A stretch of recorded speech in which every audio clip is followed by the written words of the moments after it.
This Welcome to conference College will now be 101. recorded. Really, the point of this is to make sure that you all are in the loop on everything that you need to know when it comes to the college admissions application process. We know that it can be super confusing, can be difficult. So we want to make sure that you have all the knowledge that you possibly can, and we want you to know that we're here to be a resource for you. Again, if you ever have any questions, please make sure that you reach out to us, even if you're unsure.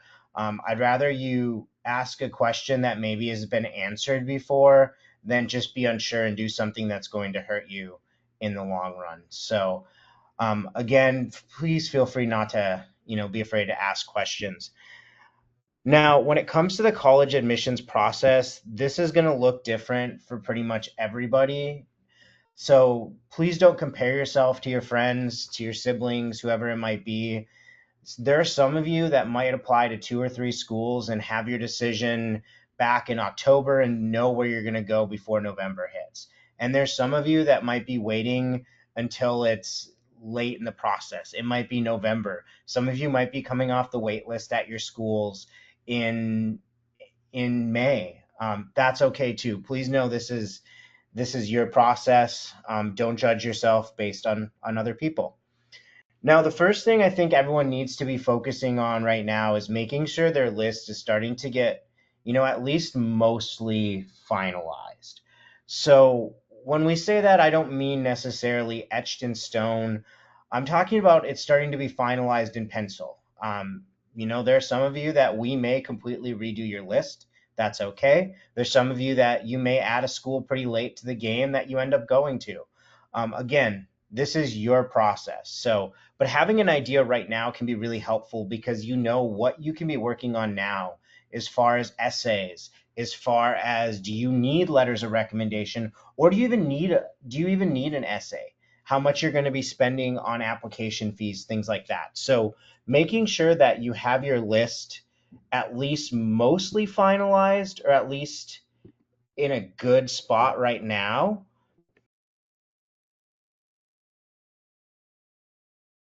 is really important. When we recommend how many schools to apply to, it's typically between 3 to 10. That can certainly vary from student to student. There might be some of you that apply to less than three.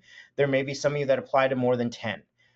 15 to 20 is usually in the area where it's starting to get to be a little too much. Common App only allows you to apply to 20 schools. So more than 15, typically you're going to have a tough time making decisions later on in the process, and it's going to require a lot of work and money early on in that process.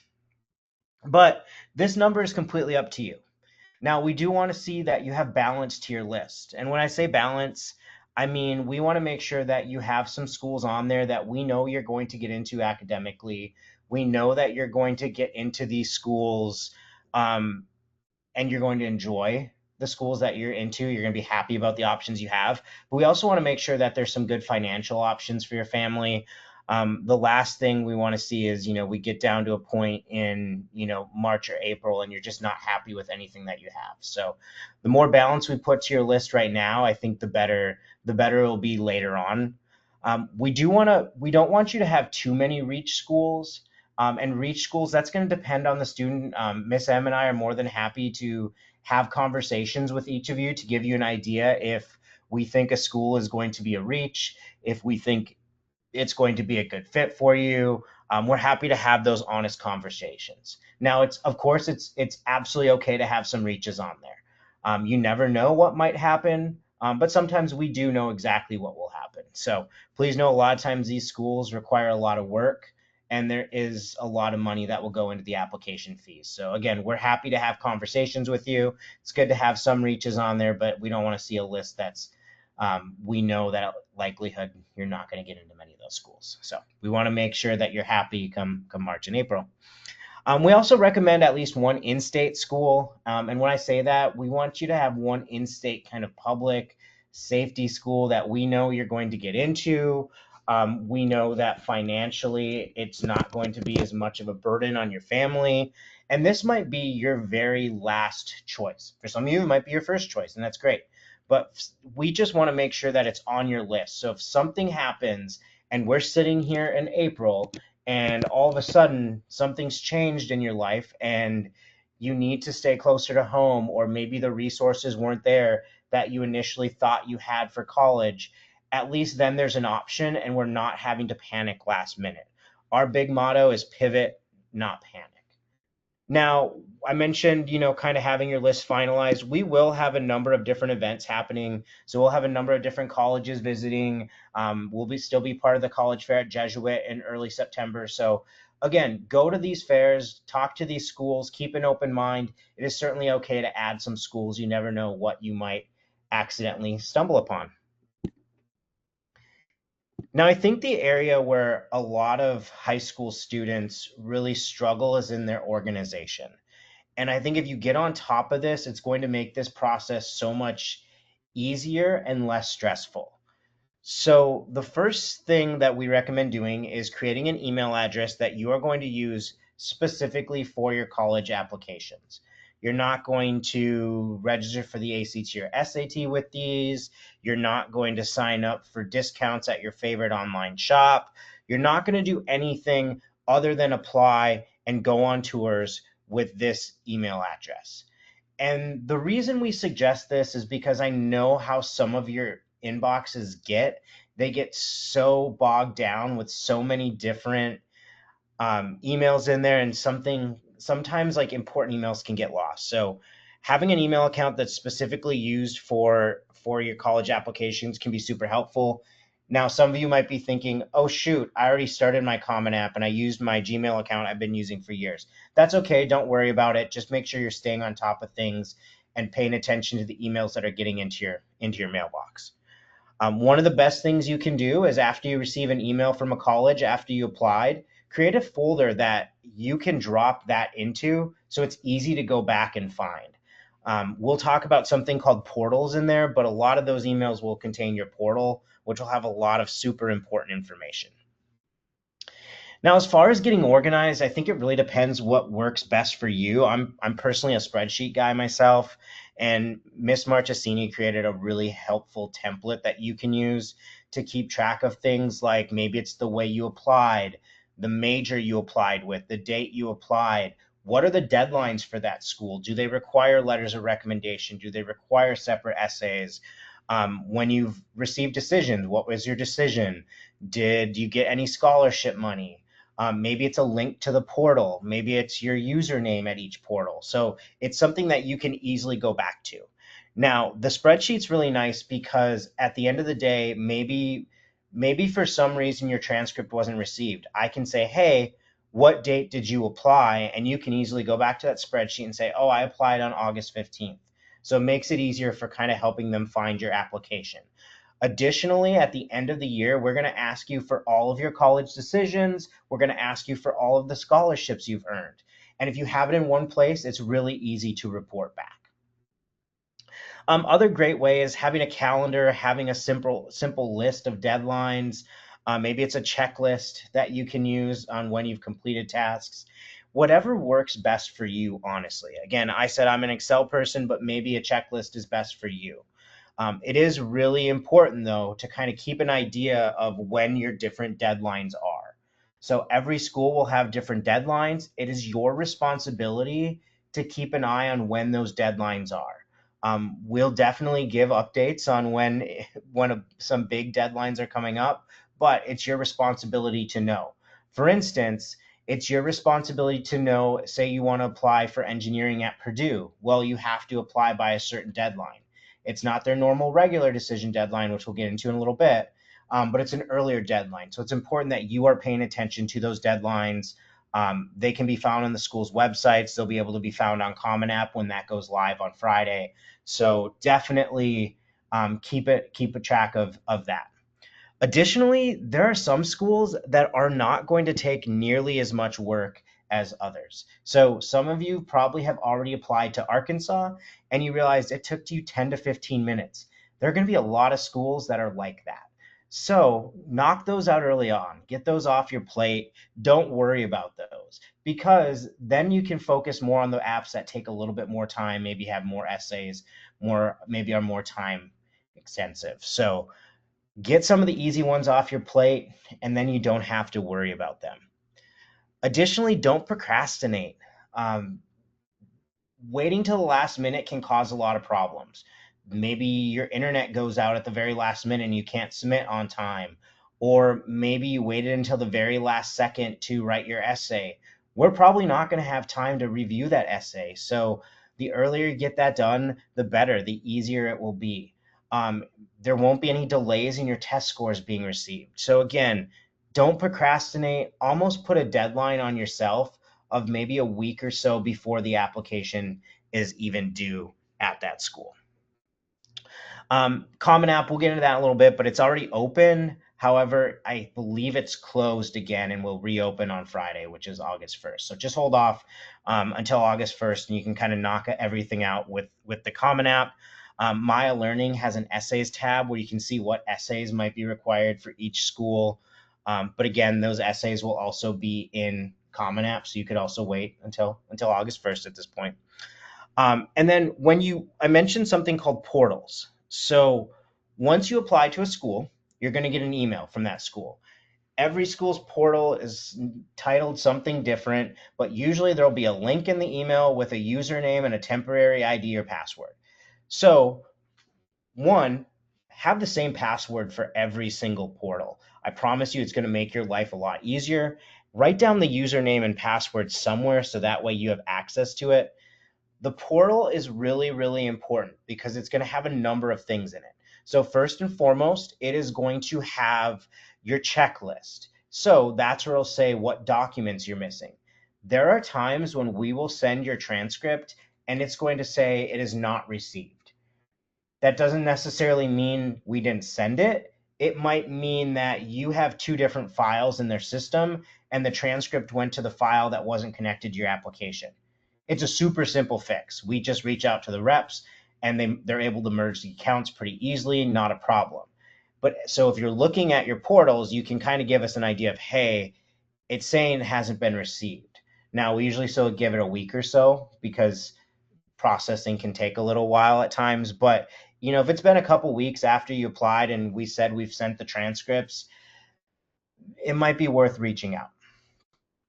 Additionally, that's where you're going to oftentimes get your decisions, financial aid information, all of that. So again, we're not able to see what documents you're missing, so you have to keep an eye on that yourself. Now, I've sent out information about this, but we are not able to send out transcripts, with the exception being for Arkansas, until late August, early September. Please note that's very normal. That's been an every year thing.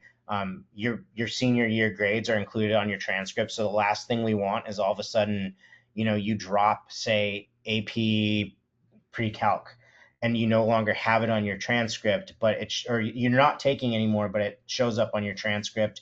We don't want that to become an issue in the application review process. So don't worry. This has been normal every year, so don't panic.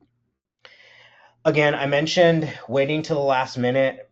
We each have about 130 of you that we work with. So we love you all. Your urgency is not our emergency. So if you're asking for something, 5 hours before it's due, we can't promise we're going to be able to get it to us. So please give us some time in that process to work with you all as well.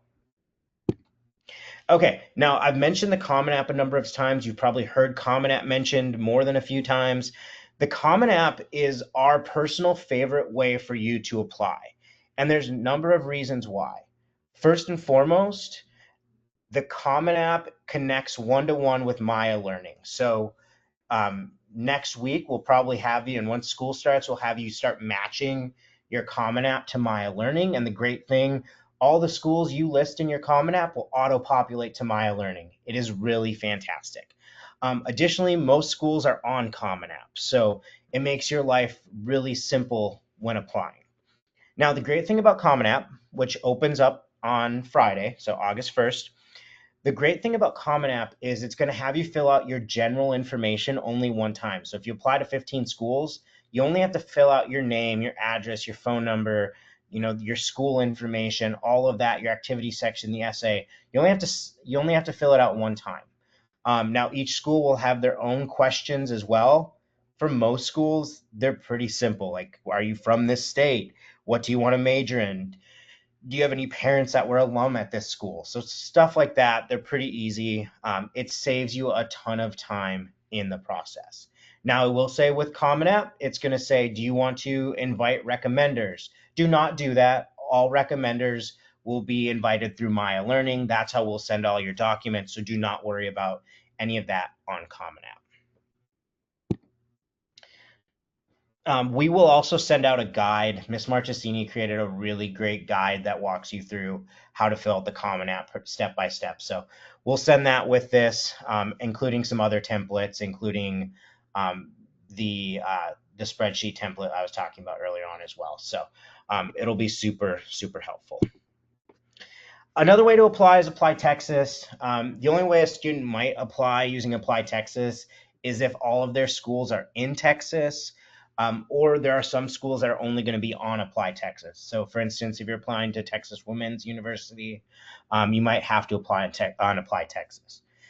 It's pretty similar in a lot of ways to Common App. However, it does not match one-to-one with Maya Learning, so you would have to manually add all of your schools. Kind of the same thing with direct institution for those of you that applied to Arkansas. If you've done that, please make sure that you filled out the form, and we'll send your transcripts automatically to them. However, some schools may have you apply directly to their institution. Sometimes recruited athletes may have to do that. Arkansas is one where we really push students to apply on their website.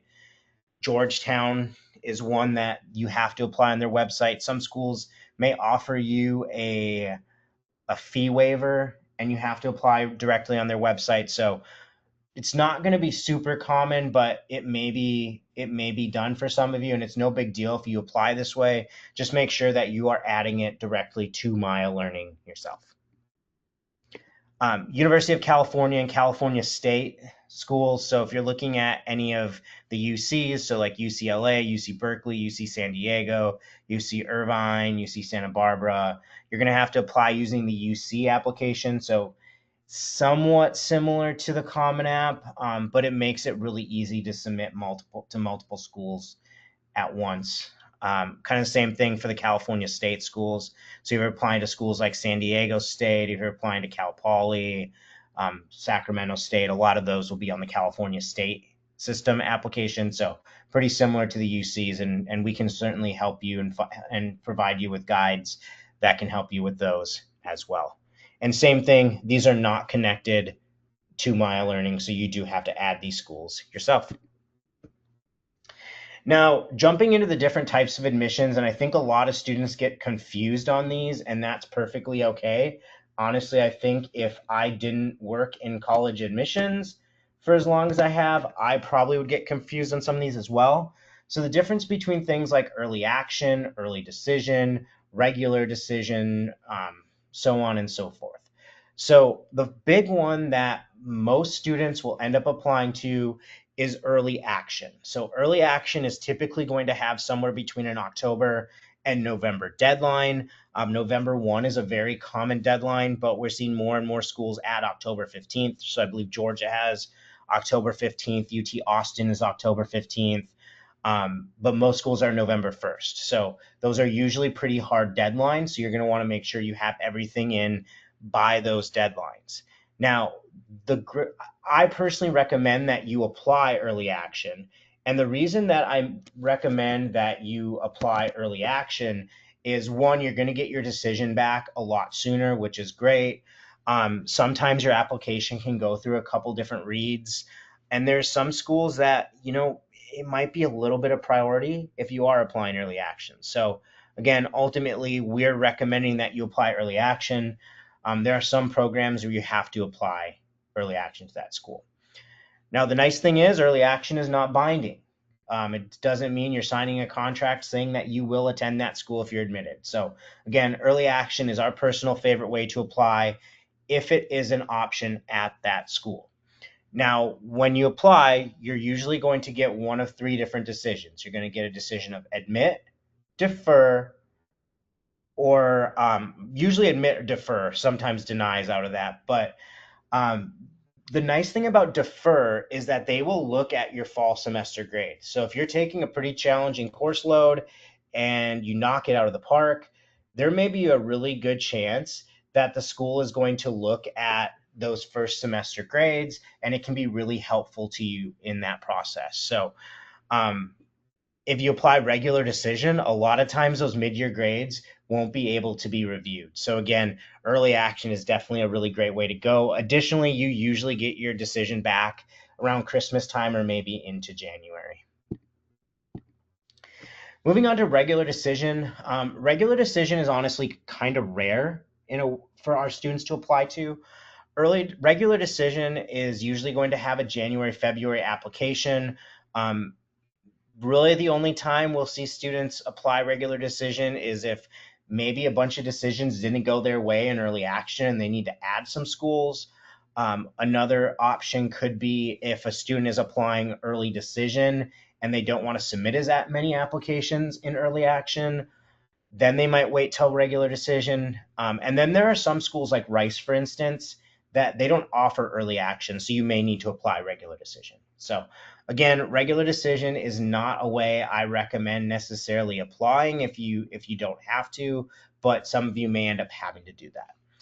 Typically, you will start getting decisions back in March, April. Again, it can be kind of a waiting game on it. Another reason we don't always recommend it. It can be holding off that ultimate decision on where to attend.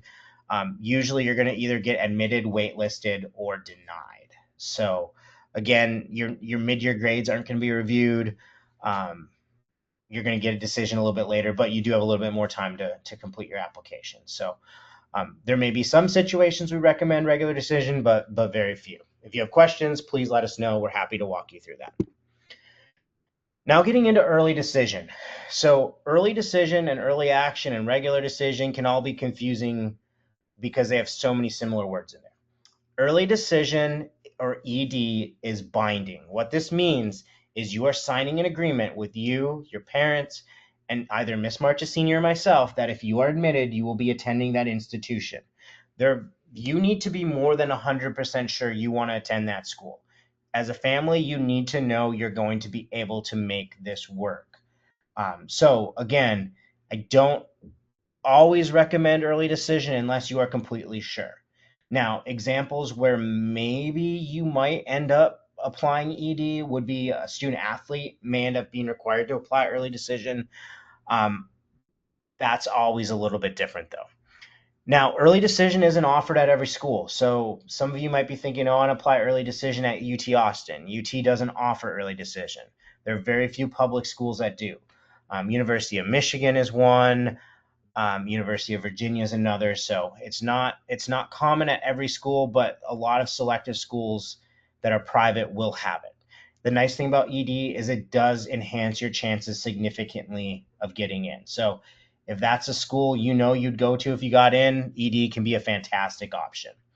You can only apply early decision to one school. So say you want to apply early decision to Rice, you can't also apply early decision to Vanderbilt. You have to choose one or the other.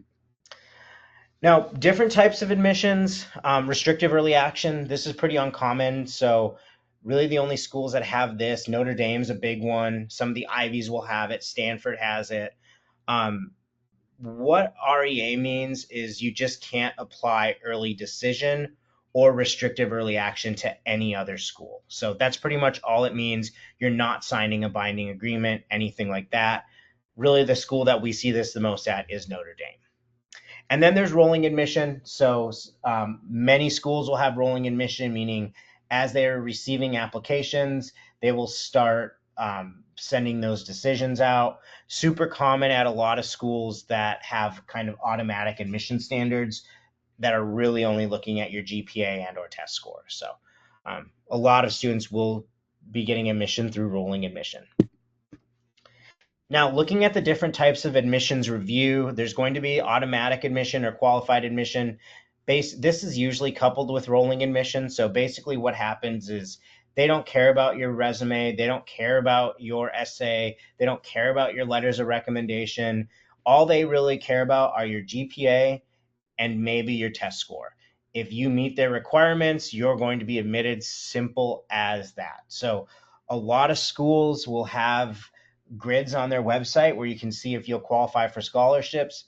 it's usually going to mean that you are going to be admissible to that school.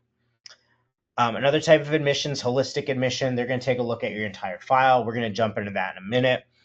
And then there's UT and A&M. So UT and A&M does have auto admission for students that are in the top 5% for UT Austin and top 10% for Texas A&M.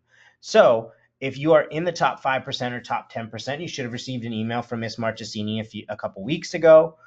If so, congratulations. If you have questions, let us know. But this does not guarantee you admission to your major. So just because you're in the top 5% does not mean you'll be automatically admitted into Macombs Business School at UT. Then they will use holistic admission kind of for some of those majors, and they're also going to use holistic admission for anyone who is outside of the top 5 or top 10%. Holistic admission is really a deep dive into your entire application. So they're looking at a number of different factors. I'm going to say this though, academics are definitely the most important thing. So they're taking a look at your transcript. They want to see the grades you've earned. They want to look at the trend of grades. Have you improved every year? Have you stayed pretty consistent? They want to see the classes that you're taking. Are you challenging yourself in the most that you can challenge yourself? Are you challenging yourself in ways that might relate to your major? Is this the area where you excel the most? They're going to take a look at all of that kind of information. Again, grades and rigor tend to be the most important thing in holistic review.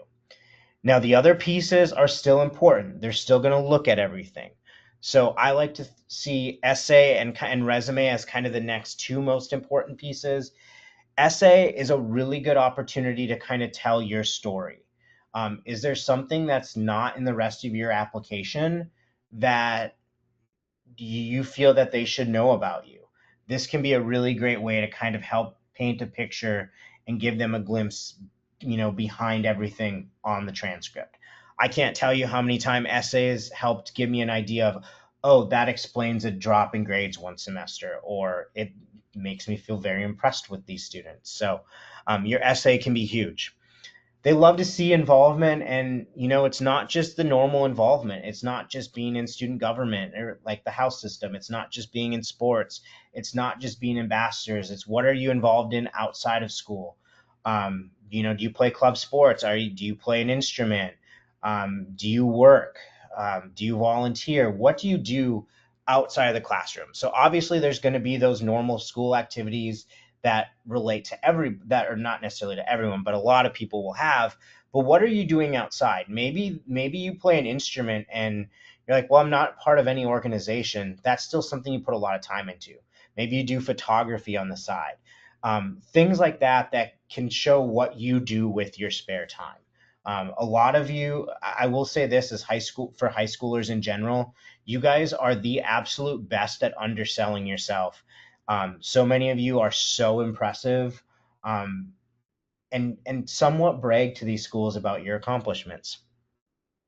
Letters of recommendation, those are going to be looked at. Letters of recommendation aren't super important in the process, but they can be. A good letter of recommendation can go a long way. What schools typically want to see are letters from teachers, somebody who can talk about your abilities in the classroom. So we had you ask for 2 letters of recommendation from teachers. If you asked and you did as we told you to do, they've already been added to Maya Learning, so nothing else you need to do. We do recommend that you send an updated brag sheet and resume to your teachers so they know everything that's happened since you submitted the request back in February or March or April. So that can be really helpful. Honestly, if your parents have a friend who is an alum at a school, it's probably not going to be a letter that's worth anything.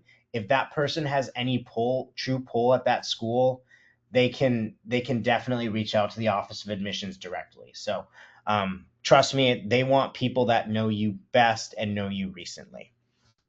Some other things that are pretty important: demonstrated interest. Not all schools care about demonstrated interest. So a school like UT doesn't really care, but a school like Tulane or Baylor, they do. So highly recommend if you can take campus tours, if you can talk to the rep when they visit our campus, if you can attend virtual admissions presentations that they'll host. Any opportunity you have to be connected to the school is super important.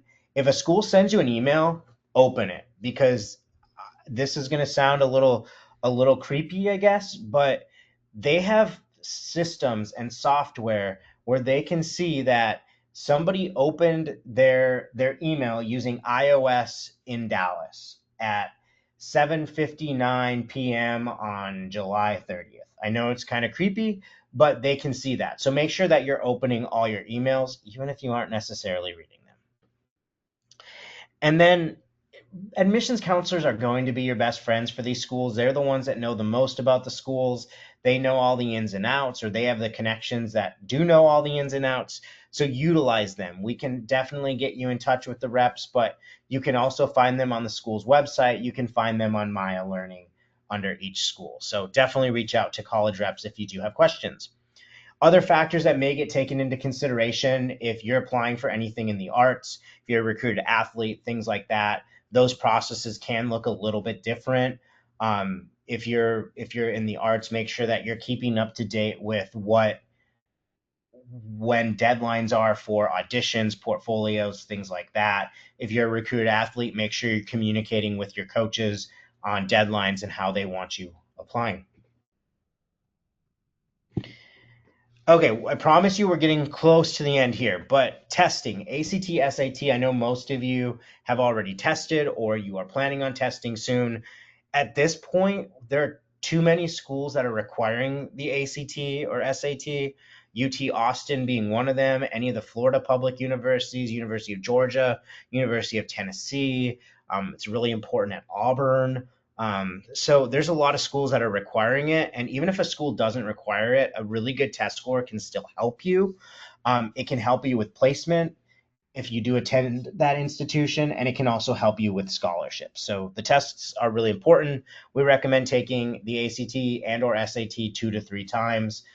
Usually over that you're not going to see as good of results, but completely up to you how many times you want to take it. At this point, take it as soon as you can. There's going to be tests in August, September, and October. Those are certainly going to be the best dates to apply. And keep in mind, it usually takes anywhere from 2 to 4 weeks to get your test scores back, and sometimes can take even longer for the schools to receive those test scores. So it's important that you're keeping up to date on. You're going to have scores before your applications are due. Moving into financial aid, there's two big financial aid applications. So there's the FAFSA, or the free application for federal student aid. Every single school does accept the FAFSA. Application typically opens in October, but the last couple of years have been a little wonky. Hopefully, it's going to be back to October this year. Complete your FAFSA as soon as you can. Once it opens up, we'll certainly send you some information. We'll have a FAFSA presentation that goes over FAFSA and CSS profile, things like that. But to be eligible for need-based financial aid, you do need to submit the FAFSA. CSS profile, not as many schools require it. It opens up October 1st, so there are going to be some private schools around the country. I believe there are about 200 that do require the CSS profile. Baylor, Rice, SMU, TCU are some big ones. Make sure that you're keeping an eye on if your school requires it and when their deadline for you to submit is. So schools might have deadlines that are a little bit earlier in the process. The FAFSA is free. The CSS profile does cost $25 to fill out. You get one free send, and then each additional send after that is $16. So it does cost money to fill out, and it is going to take a much more detailed look into your family's finances than the FAFSA will. When you get financial aid, there's going to be 3 different types. There are going to be scholarships and grants, which are money you do not have to pay back later. And then there will be loans. So you might have federal loans, which are typically going to be at a little bit lower rate. You might need to go get private loans, whether that's through a bank or different financial organizations, typically going to be at a little bit higher rate.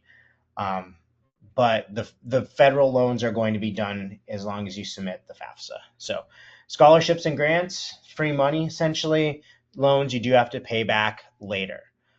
A lot of times your financial aid packages won't come back until the spring. So if you're really worried about financial aid and what that package may look like, you might have to wait a little bit. But we're also here to help you read those award letters because we do know they can be a little bit tricky at times. When it comes to scholarships, the main way students receive scholarships is through the colleges that they are attending. So most scholarships are automatic. You're not having to do any extra work other than the admissions application. There are some schools that are going to use a holistic approach. Some are simply going to use your GPA and test score. Then there are some schools that may ask you to submit supplemental applications.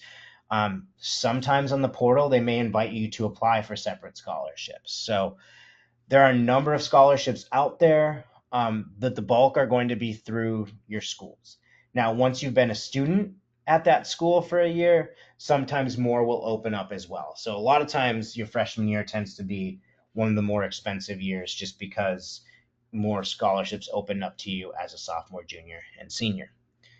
And then there are also private scholarships. If you look on our portal on Veracross, you can see a list of different scholarships, or at least scholarship websites you can use. We'll certainly pass along some as they come to us. But it is your responsibility to make sure that you are looking for these, that you are applying for these. Great places to look, the websites I mentioned earlier, but also where you work, where your parents work, any community organizations you're a part of, things like that. So don't leave any stone unturned. Okay.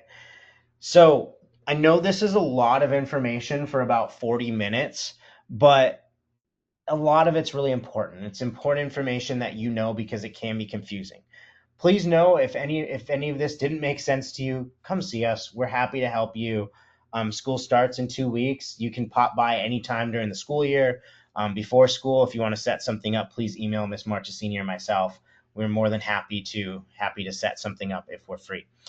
Now, what should you be doing now? Continuing to research colleges and building your list. You can log into Maya Learning and add schools to your considering and applying list. That can be a really great place to start. August 1st, Common App. Common App opens up. You can start applying and submitting school applications on August 1st. Staying organized, figuring out the best way that's going to work for you. Continue or start writing your essays. We're here to help. We're here to give you advice, read those essays for you, give our suggestions. There will be an essay workshop happening on next Wednesday. So please see an email I sent out last week. So that'll be a really good opportunity to get some help with that if you need it. Continue visiting colleges into the fall. Talk to reps when they come to campus. Go to the college fair at Jesuit. I believe the date is September 9th from 7 to 9. It will be that Tuesday. So that'll be a great opportunity to talk to some more reps. And of course, as always, follow BL College Advising on Instagram. Miss Marchesini does a fantastic job running that. And keep an eye on our Veracross, on our portal on Veracross. That's going to have important information as well. So thank you all for joining us. If you haven't done so yet, please make sure you put your name into the chat so I can make sure I get you crossed off. But if not, have a great rest of your evening, and we can't wait to see you in 2 weeks.